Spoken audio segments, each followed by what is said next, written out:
이때 부모님께서 아빠 바쁘다 라고 하면 아이들은 내 질문이 하찮은 건가 봐, 이런 질문을 하면 안 되는 건가 봐 라고 귀가 꺾일 수 있는데요. 그 순간을 아주 잘 아이의 역량을 확장시킬 수 있는 순간으로 만들어야 된다는 거죠. 그러면 어떻게 하면 되는데요? 부모님들이 공부하듯이 네. 이런 곳에 오면은 뽕을 뽑으려고 1층부터 샅샅이 뒤져서 애가 다 여기를 지식을 다 얻어가지고 가고 이제 안 오는, 다음에 또 왔을 때는 지난번에 흥미를 못 느낀 것에 애가 또 성숙해지면서 다른 것에 흥미를 가질 수도 있고, 사실은 자주 오는 게 더 좋은 것 같다는 생각이 드네요. 맞죠?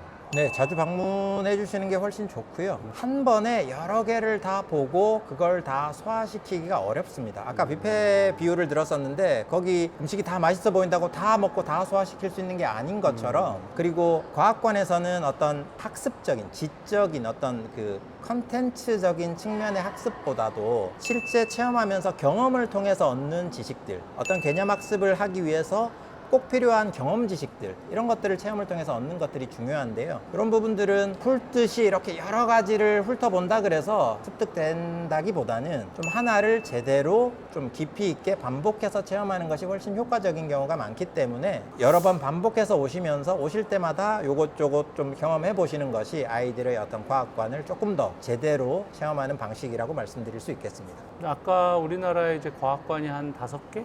강원도에 전문과학관이 생겼어요. 생명의료 전문과학관이 작년에 개관을 해서 과기부 산하에 국립과학관이 6개가 생겼어요. 6개. 잘 모르시는 학부모님들은 내용이 똑같은데 그 지역의 애들이 가기 좋게끔 지역별로 있구나라고 생각하실 수도 있을 것 같아요. 네, 대전에 있는 중앙과학관하고요, 그 다음에 과천과학관은 특별 전시나 이런 특정 주제가 있기도 하지만 굉장히 전 범위의 종합과학관이고요. 대구, 광주, 부산과학관도 규모나 전시 주제의 측면에서는 굉장히 다양하기 때문에 종합과학관이기는 합니다. 그렇지만 이제 대구, 광주, 부산 같은 경우는 전시 주제를 지역의 산업을 연계해서 전시 주제로 삼는다, 이렇게 되어 있어요. 그래서 부산 같은 경우는 자동차, 항공우주, 선박, 에너지, 의과, 이런 식으로 이제 주제가 잡혀 있어요. 대구 같은 경우는 섬유, 한의학 뭐 이런 쪽으로 이제 주제가 잡혀 있다가 최근에는 이제 조금 더 첨단 쪽으로 바꾸고 있고요. 광주는 우리가 왜 빛골 광주라고 이야기를 하지 않습니까? 그래서 빛을 주제로 해서 빛과 관련된 과학들을 초기에 전시를 했었고요. 이게 이제 10년을 넘어가면서 조금 다른 주제로 주제를 바꾸고 있기는 합니다. 그리고 지금 아까 말씀드린 국립과학관들은 연간 회원제를 운영하고 있는데요. 예를 들면 부산과학관에 연간 회원으로 가입하면 이 연간 회원증을 가지고 대구나 광주, 중앙, 과천, 아까 강원, 과기부 산하의 국립과학관을 가면 상설관을 무료로 들어갈 수 있습니다.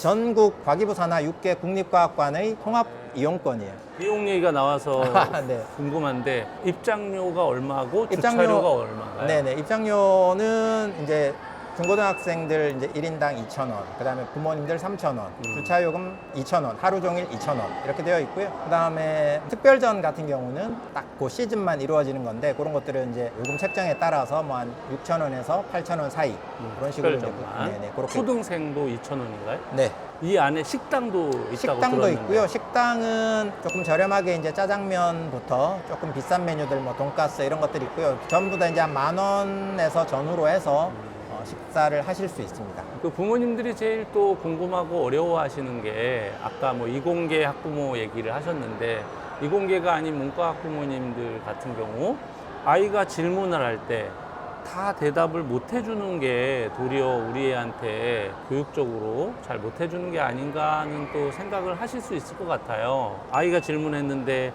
막히거나 대답해 줄 수 없을 때 우리 학부모님들 어떻게 하는 게 좋을까요? 과학에 아이들이 이제 호기심을 가지고 있다 하는 경우들이 이제 많죠. 호기심을 가진 아이들의 첫 번째 행동 특성은 질문을 하는 겁니다. 엄마 이거 뭐야? 아빠 이거 뭐예요? 이건 어떻게 되는 거예요? 질문하는 겁니다. 그래서 호기심이라는 것은 사람이 뭔가 모르는 게 있을 때 그걸 알아내려고 노력하는 성향을 호기심이라고 해요. 그 과정에서 지금 말씀하신 것처럼 부모님의 역량이 이과적으로 많이 아시는 분도 그렇고, 많이 모르시는 분들은 더 일찍 아이의 질문에 더 이상 답하지 못하는 순간이 올 겁니다. 그렇겠죠. 그러면 부모님들께서 아이가 질문했을 때 부모님이 대답해 줄 수 없는 그 순간, 그때가 굉장히 중요한 순간이자 굉장히 중요한 기회입니다. 무슨 기회냐? 아이가 모르는 걸 질문해가지고 부모님이 그걸 답을 해주는 것은 과학의 세 가지 요소가 있는데요. 과학의 세 가지 요소는 과학 지식, 그 다음에 과학의 탐구, 그 다음에 과학적인 태도입니다. 이렇게 봤을 때 아이가 부모님께 질문해서 부모님이 알려주시는 것은 대부분 첫 번째 과학 지식의 단계에 머물러 있는 질문과 대답인 경우가 많아요. 답이 정해져 있는 경우가 많으니까 부모님께서 더 이상 나도 그걸 잘 모르겠는데 라고 했을 때는 아이가 원한 답은 어떤 과학 지식이었는지 모르겠지만 이제는 그걸 해결하기 위해서 우리가 지식에 머무르지 않고 탐구라고 하는 과정으로 넘어가야 돼요. 뭔가 모르는 걸 알아내려면 어떻게 해야 될까? 그러면 아이의 사고가 과학 지식을 추구하던 것에서 이제는 모르는 걸 알아내기 위해서 어떤 방식을 써야 하느냐, 탐구로 확장되는 순간이거든요. 이때 부모님께서 아빠 바쁘다 라고 하면 아이들은 내 질문이 하찮은 건가 봐, 이런 질문을 하면 안 되는 건가 봐 라고 귀가 꺾일 수 있는데요. 그 순간을 아주 잘 아이의 역량을 확장시킬 수 있는 순간으로 만들어야 된다는 거죠. 그러면 어떻게 하면 되는데요? 아빠가 모르겠다 인정하시는 거죠. 아빠도 그건 잘 모르겠는데 너무 좋은 질문이고 아빠도 궁금한데 어떻게 그거를 알아볼 수 있을지 우리 같이 찾아보자. 아빠가 모르니까 뭐 인터넷을 검색해 본다든지 집 주변에 도서관을 가본다든지 이런 식으로 자료를 찾아볼 수도 있고요. 혹은 간단한 실험을 해볼 수도 있겠죠. 그 다음에 이거를 누군가 내 답을 알고 있는 사람한테 찾아내는 것이 아니라 내가 스스로 원하는 답을 찾아갈 수도 있다라는 경험을 하게 되고요. 그런 다음부터는 아이가 부모님께 질문을 할 때 이거 뭐예요? 근데 이거 알아내려면 이렇게 할 수 있지 않아요? 라고 아이들이 이미 그것을 부모님이 모를 때 어떤 식으로 해결할 수 있을지까지도 생각해서 부모님께 질문을 합니다. 아까 이거 뭐예요? 라고만 질문할 때보다는 훨씬 더 아이의 과학적인 역량이 성장했다는 거죠. 그래서 부모님들께서 비록 답변해 주지 못하는 순간이 오죠. 아이의 수준이 계속 높아지면서 그런 순간이 오게 되었을 때 그 순간을 이 순간을 기다렸다 라고 아주 아이의 어떤 지적 역량을 확장시키는 기회로 삼으시기를 바랍니다.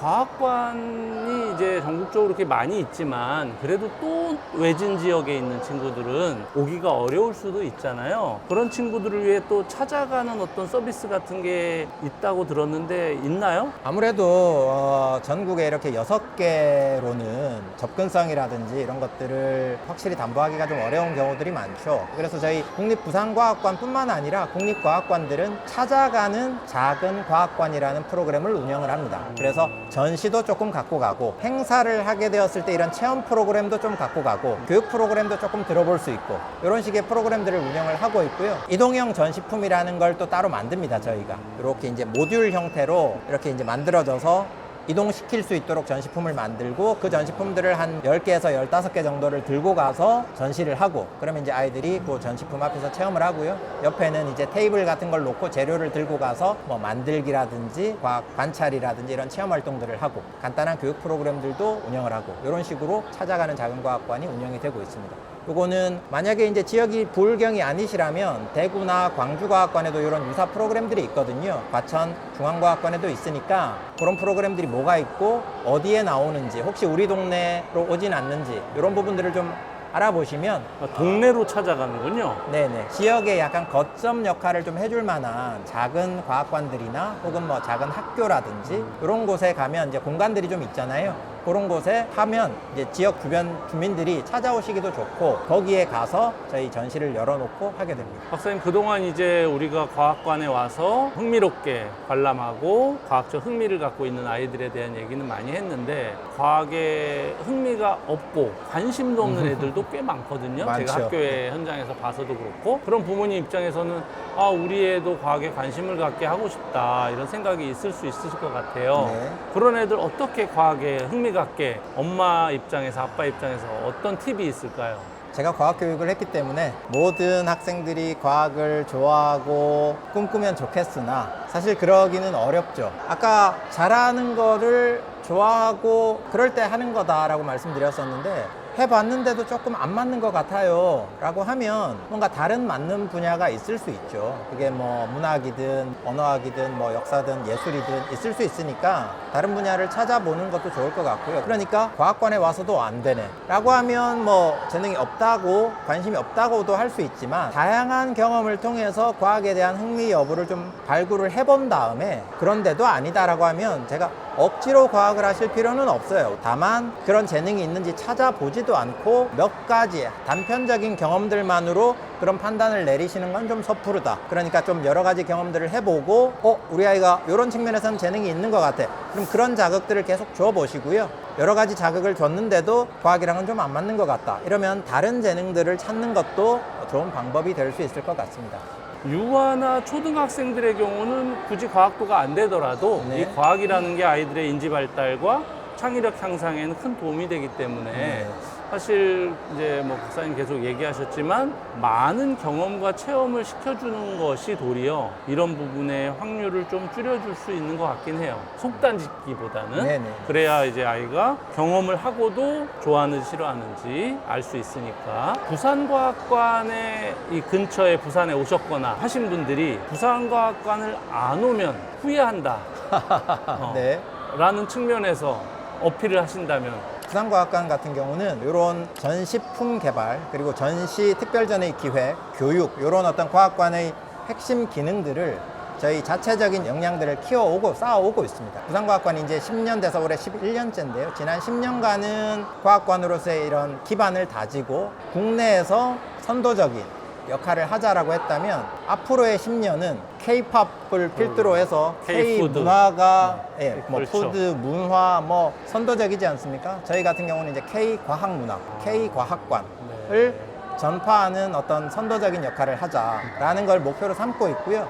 전 세계 어디서도 본 적 없는 새로운 전시품. 이건 너무 중요한 것이 만약에 우리가 어디 다른 전시품을 베껴왔다면 원류는 거기잖아요. 원본은. 그렇죠. 그러니까 저희 걸 베끼러 오지 않겠죠. 그렇죠. 그렇지만 우리가 오리지널리티를 가지고 있다면 우리한테 와서 그 전시품을 가져가야 되는 거고 이게 K-과학 문화를 선도하는 하나의 방식이라고 생각을 하고 있어서 그런 것들을 지향하고 계속해서 추구하고 있습니다. 부산에 오시면 여기 오시리아 관광단지여서 옆에 롯데 월드도 있고요. 롯데 몰도 있고요. 구경할 수 있는 뭐 해동 용궁사도 있고 볼만한 것들이 많습니다. 뭐 끝으로 뭐 못하신 말씀이나 이런 게 있으시면 저희 김쌤TV 채널 구독자님들한테 마지막 한마디 해주시죠. 오늘 부산과학관에 대해서 여러 가지로 소개해 드렸는데요. 부산에 오실 기회가 있다면 그리고 근처에 계시다면 부산과학관을 꼭 방문하셔서 전시를 보시고 체험하시면서 과학에 대한 흥미, 재능 찾아가시면 좋겠고요. 그리고 우리 김쌤TV 하이클래스 구독하시는 분들